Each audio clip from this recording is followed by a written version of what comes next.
ఒక రకంగా వైఎస్ఆర్సీపీ అయితే ఉన్న స్పీడ్ పెంచినట్టు కనిపిస్తుంది. ఏదైతే వార్నింగ్‌ల మీద వార్నింగ్‌లు ఇస్తున్నారో, సో కాబట్టి కొట్టండి మేము కూడా చూసుకుంటాము. మేము కూడా లిస్టు రాసుకుంటాము. మీరు రెడ్ బుక్ రాసారు. మేము కూడా బులుగు బుక్ రాయబోతున్నాము అన్నట్టుగానే ఈ మధ్య కాలంలో చాలా బలంగా అనిపిస్తుంది. ఈ మధ్య ఏదైతే సజ్జల గారు కూడా మాట్లాడడం జరిగింది.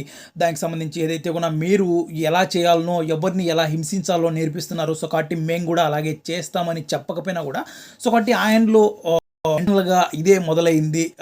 అక్కడ ఉంటున్న కార్యకర్తలకు గావచ్చు, నాయకులకు గావచ్చు, అదే చెప్పడానికే ప్రయత్నించినట్టు కనిపిస్తుంది. అదేవిధంగా ఈ మధ్య జగన్మోహన్ రెడ్డి శైలి కూడా చూసినా కూడా అలాగే కనిపిస్తుంది. ఎందుకంటే ప్రతి ఒక్క విషయాన్ని కూడా చాలా క్షుణ్ణంగా ఆలోచించుకుంటూ ప్రతి ఒక్కటి కూడా ఎలా అటాక్ చేయాలనో అలా అటాక్ చేస్తూ ఏదైనా కూడా అక్కడ ప్రభుత్వాల్లో లోటుపాట్లు జరిగినా కూడా దానికి సంబంధించింది కావచ్చు, నాయకులు చేస్తున్న తీరు గురించి కావచ్చు, ప్రతి ఒక్కటి కూడా Jaganmohan Reddy pen to pen ఈ మధ్య స్పందిస్తున్న తీరు కావచ్చు మనం చూస్తున్నాం.